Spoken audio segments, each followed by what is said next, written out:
My best friend's wife lied to him that I was cheating on him with his wife. The consequences were shocking. My name is Everett Halcombe, and if you'd asked me a year ago, I would have told you that life was stable, peaceful even. I'm 35 years old, married to my wife Lillian for 8 years, and together we're raising our 2 children in a modest home in a quiet cul-de-sac in Ohio. We aren't rich, but we've worked hard, saved wisely, and tried to live life with integrity. I've always believed in loyalty, honesty, and family above all else. Lillian and I met during our final year of college and bonded quickly over our mutual love of literature and strong moral compass. She is the kind of person who makes those around her feel safe, grounded. Her warmth is what carried me through many storms in life, and I try to offer the same in return. I work as a software engineer from home, which means I spend a lot of time with our children and help out as much as I can. Our life wasn't perfect, but it was ours, and we had built it together brick by brick. Then there was Gideon. Gideon Wexler, my best friend since the fall semester of freshman year, was more like a brother to me. We met in a shared intro to programming course and hit it off immediately. He was sharp, intuitive, and always carried this easy charm that made him a magnet for attention. Over the years, Gideon became a fixture in my life through breakups, career changes, weddings, and eventually fatherhood. When he met Maren Holcomb, things began to shift. Maren was unlike anyone Gideon had dated before. She was beautiful, but not just in a traditional way. She had this aura of unpredictability that drew people in, yet always left an edge of unease in the room. She thrived on chaos and, if I'm honest, seemed to enjoy the spotlight no matter the cost.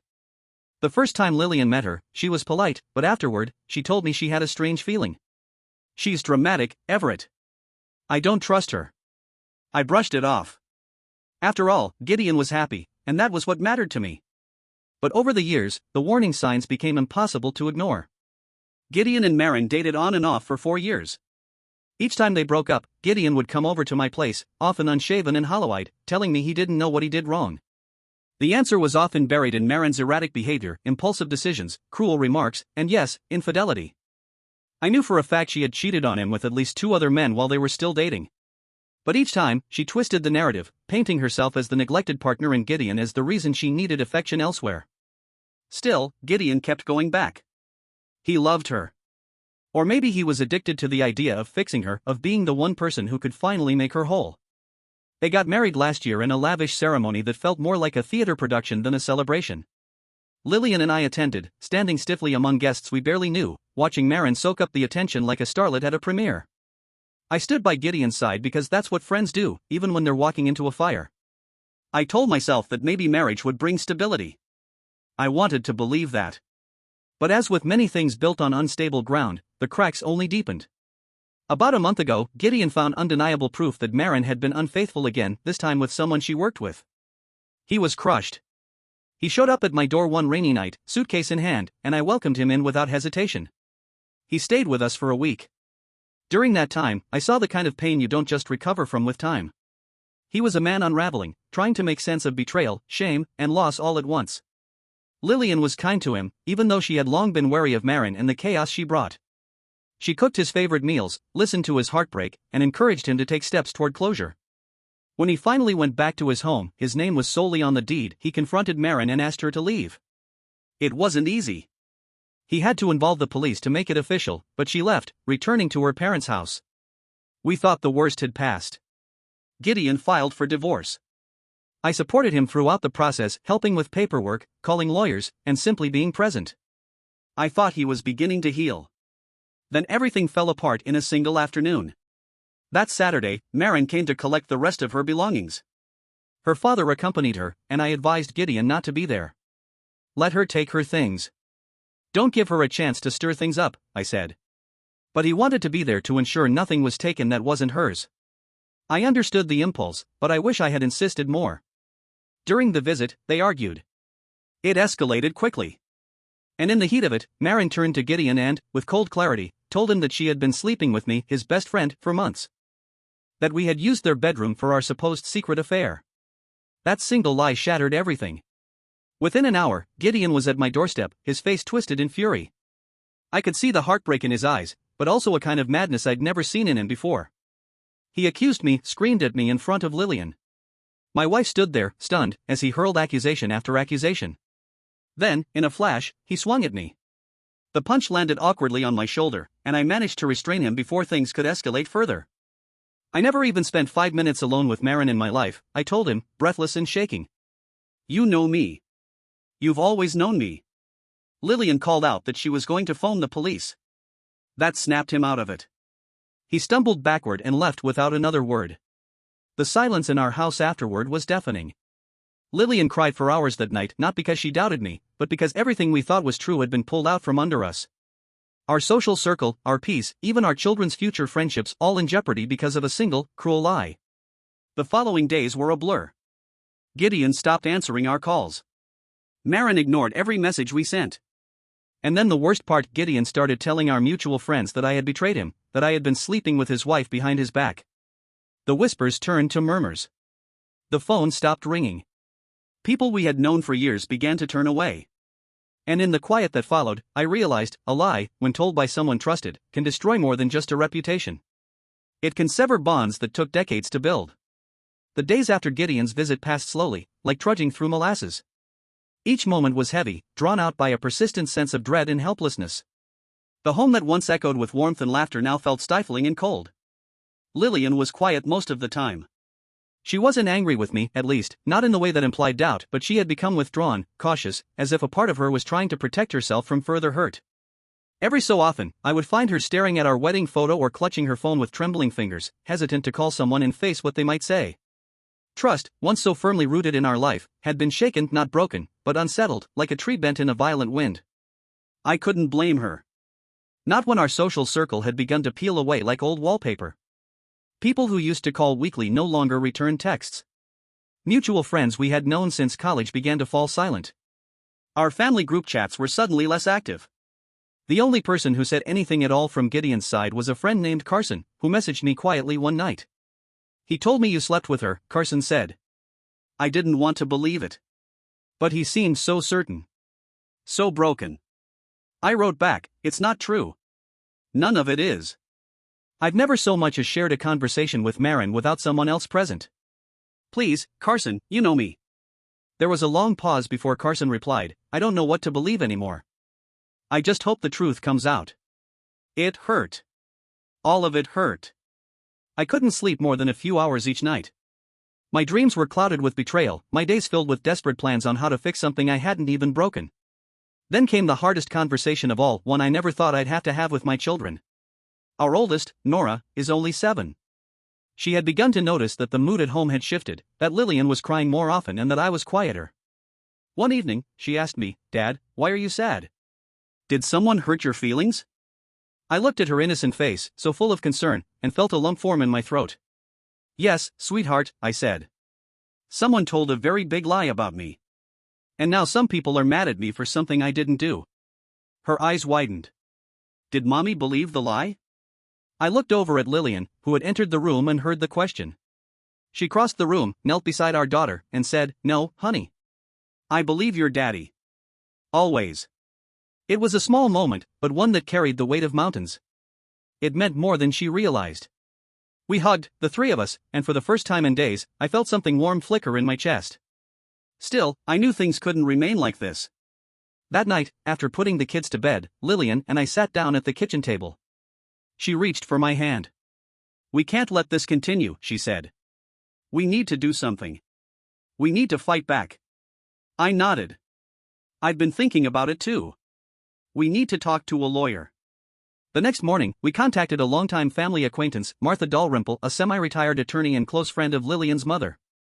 When we explained the situation, Martha was quiet at first, then said, You need to pursue this legally. This is defamation. And more importantly, it's harming your mental health, your marriage, your reputation. This isn't just a lie, it's a weapon. Martha didn't handle defamation cases herself anymore, but she recommended us to another lawyer in her firm, a younger woman named Colleen Haskell, known for her tact and tenacity. That afternoon, we met with Colleen, who listened carefully to everything we shared. She asked for dates, messages, witnesses. She explained the difference between slander and libel. She talked about precedent, and how courts have handled cases like ours in the past. You could sue Marin, she said. And based on what you've told me, there's a strong argument for emotional and reputational harm. The biggest challenge will be evidence, what she said, and to whom. I asked the question that had been clawing at the back of my mind. But will it fix anything? Will it bring back our friends? Our peace? She looked me straight in the eyes. It may not bring everything back, but it will give you control again. Right now, your narrative has been taken from you. This is about reclaiming it. We agreed to move forward. Colleen suggested we send Maren a letter of legal intent, a formal notice that we were prepared to pursue a defamation lawsuit if she didn't retract her statements in writing and cease further damage. Colleen was strategic. Maren likely won't want this to go public. She'll either deny or she'll fold. The letter was drafted and sent to Maren's family address that Friday. The next step was to notify Gideon. That was harder. Colleen helped us write the message. It was factual, respectful, but firm. I sent it to Gideon personally, knowing he might not even read it.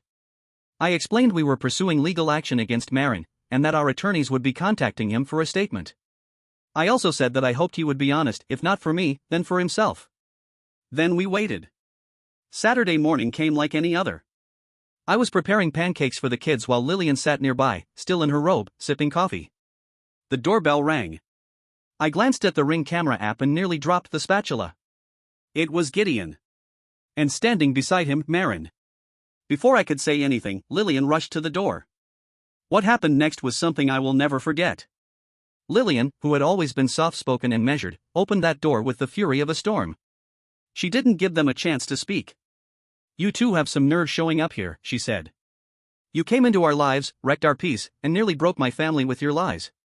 Gideon looked down, ashamed. "I just need to talk to Everett." "No," she snapped. "You need to listen."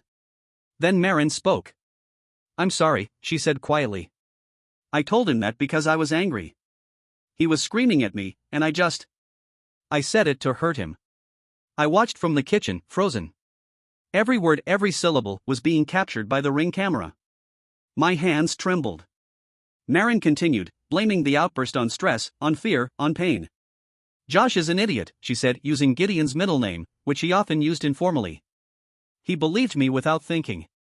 And now everything's a mess." Lillian crossed her arms. "You'd better get a good lawyer. Because ours already knows what you did." She slammed the door, and the silence that followed felt different this time. Not empty, but resolved. We had our proof. When the front door slammed shut and the echoes faded, it was as if something inside our home finally exhaled. I stood frozen in the kitchen, staring at the Ring app on my phone. Maren's voice played over in my mind like an echo chamber, her confession, casual yet unmistakable, recorded in high definition. She had admitted it. For a long time, I remained still, unsure of how to feel. Relief? Rage? Vindication? None of those words seemed strong enough or accurate. It was more like a strange, quiet clarity. A tide was turning. Lillian joined me at the table, her eyes red from anger but glowing with something new: resolve. "We need to send that video to Colleen. Now." I forwarded the file. Within minutes, our attorney responded with a thumbs-up emoji, followed by a short call. "You've just secured your strongest piece of evidence," she said. "We'll move forward with drafting a formal retraction demand. If she doesn't comply, we can take this to court and we'll win." We arranged to meet on Monday to outline next steps. The rest of that Saturday passed like a surreal dream. Gideon didn't try to contact me again directly, but around 1 p.m., I got a notification from our mutual friend group chat. Gideon had posted a message. "I need to apologize to everyone, especially Everett. I've made a serious mistake. I spread false accusations about something that wasn't true. I let my emotions take control, and I damaged relationships that meant the world to me. I hope, in time, you can forgive me. I'm sorry." A minute later, another message followed, this time from Maren. There were things I said that were misconstrued. Josh, she used his middle name again, was emotionally unstable at the time, and I said something I shouldn't have. He misunderstood me. What he repeated wasn't true, and I regret how things got out of hand. It was not quite a full confession, but it was something.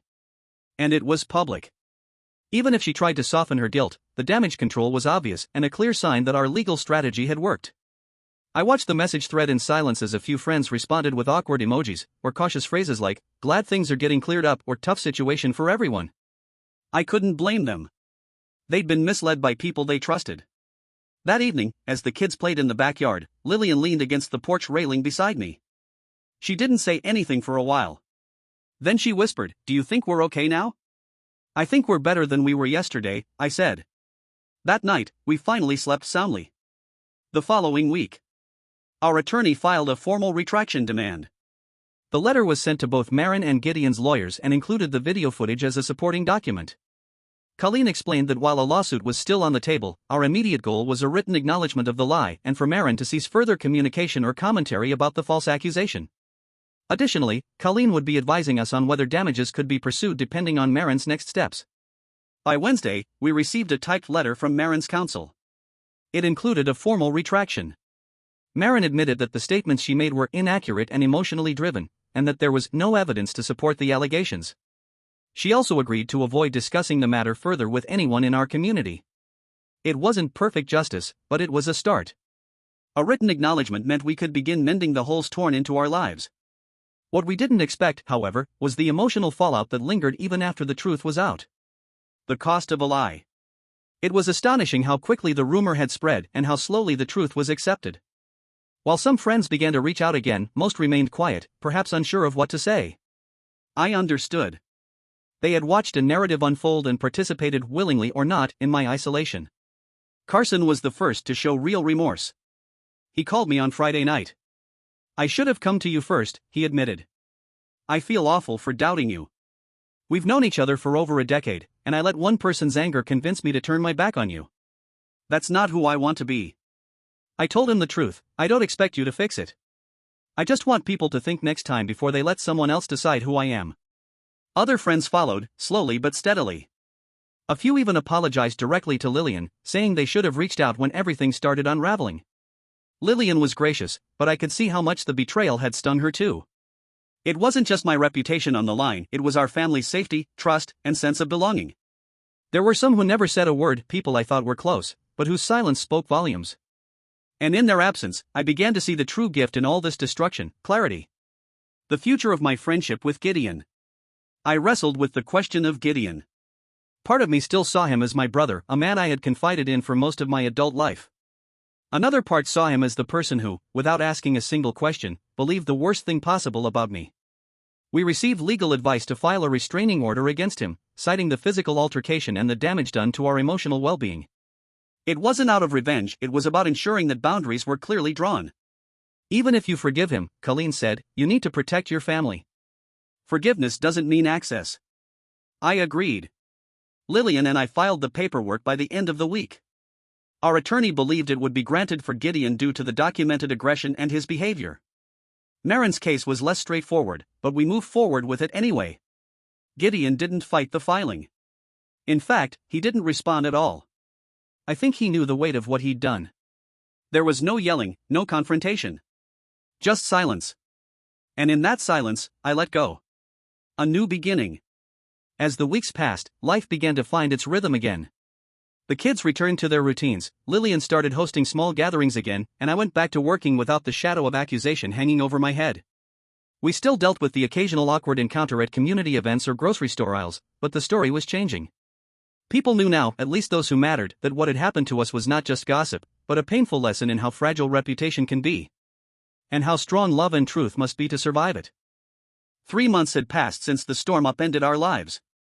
It was strange how the most turbulent events, once settled, left behind a quiet so profound it felt almost unnatural. The frenzy had slowed. The whispers were no longer daily. The texts from friends resumed, though carefully worded. And in our home, the tension that once pulsed like a current through the walls had faded. But peace, I learned, does not arrive all at once. It returns in fragments. I would see it in the way Lillian smiled a little more each morning. Or how Nora no longer asked if Daddy was in trouble. It crept into our routines like sunlight through curtains, slow, steady, healing. Still, the damage left scars. Gideon had not reached out after his public apology. I wasn't surprised. The restraining order was granted a week after our lawyer submitted the ring footage and a written summary of the events. The court saw enough to establish that my family had been placed at risk, not just physically, but emotionally. The judge signed it quietly. There was no drama. Just a document that marked the end of something I had once thought unbreakable. We never heard from Maren again. Not directly, at least. Through mutual friends, I heard that she had moved in with her sister across the state. Whether out of shame or stubbornness, she kept her distance. Our attorney maintained correspondence with her legal counsel for a short while, mainly to ensure the retraction and cease communication agreement held firm. It did. I thought I would feel triumphant, or at least satisfied, but all I felt was a deep, steady fatigue. When trust is shattered, even in the pursuit of justice, the rebuilding takes more than victories. It takes endurance. Facing the last conversation. One early morning in late March, I received a letter. It wasn't official, not legal, but handwritten. I recognized Gideon's handwriting immediately. My hands hesitated as I opened it. Everett. I know I've lost any right to your trust. There is no excuse for what I did. I believed something because I didn't want to believe what was obvious, that Maren had broken me long before she ever made that accusation. I know now that I wasn't angry at you. I was angry at myself. For ignoring the truth. For needing someone else to be the villain so I didn't have to face how foolish I'd been. I will never ask you to forgive me. I only want you to know that I am getting help. That I am working on myself, not because I expect a reconciliation, but because I need to make sure I never treat anyone like that again. I am sorry. Gideon. I sat with the letter for hours. I read it again and again. Each time, it stung a little less. And eventually, I folded it neatly, placed it in a drawer, and told myself that sometimes closure doesn't come with a handshake or a final meeting. Sometimes it comes when you accept that forgiveness doesn't mean forgetting, it means freeing yourself from carrying someone else's weight. The road to restoration. By April, life had begun to resemble what it once was, except better, in quiet ways. Lillian and I started therapy. Not because we doubted each other, but because we wanted to understand how we could better navigate future storms. Our sessions were sometimes painful, but more often they were clarifying. We learned how to name emotions before they festered. We discovered how to give space without creating distance. One evening after a session, Lillian took my hand and said, "You never lost me. But now, I think we're finding a better version of us." And she was right. We talked more openly with the kids, too. Not about the affair lie itself, but about what happens when people say untrue things, and how we respond with truth, kindness, and boundaries. The truth is, justice wasn't one dramatic moment. It wasn't the courtroom filing or the apology or the restraining order. Justice came slowly, like a tide washing away footprints after a storm. And with it, came perspective. Lessons etched in stone. I've learned more in 6 months than I had in years. Not just about betrayal, but about human weakness and resilience. People believe lies when they fit a pain they already carry. Gideon believed Maren not because he thought I was capable of betrayal, but because he couldn't face the truth that the person he loved never truly loved him back. Friendship is not unconditional. It should be strong, loyal, and forgiving, but it must also be rooted in respect. Gideon's decision to strike me, to accuse without question, ended something sacred. That moment, no matter how regretted, changed our story. Silence reveals character. When the rumors swirled, some friends reached out. Others waited until it was safe to reappear. I will always be grateful to those who didn't flinch. And I will never chase those who did. Truth must be defended. Lies are loud. They echo easily. But truth? It must be repeated. Defended. Protected. Not just with legal action, but with consistency and grace. Your family is your fortress. When everything fell apart, it was Lillian's belief in me, unwavering and fierce, that kept me standing. Her strength reminded me that what we had built was real, and worth protecting. Final reflections. Some people say closure is a myth. That we carry hurt forever, and simply learn to walk with it. Maybe they're right. But in my case, I didn't just find closure, I found clarity. I learned who I was when everything I cared about was called into question. I learned that I don't need everyone to believe me, just the ones who matter. And I learned that truth, when defended with courage and patience, can be louder than any lie. If there's one message I'd offer to anyone reading this, anyone whose name has been dragged through the mud without cause, it's this. You are not defined by what others say about you. You are defined by how you rise. And sometimes, rising looks like taking legal action. Sometimes it looks like standing silently while the storm rages, knowing it will pass. Sometimes it's holding your child and explaining that even grown-ups can be hurt by unkind words. And sometimes, it's walking away from the person you once loved most, not in anger, but in peace. Today, I am at peace.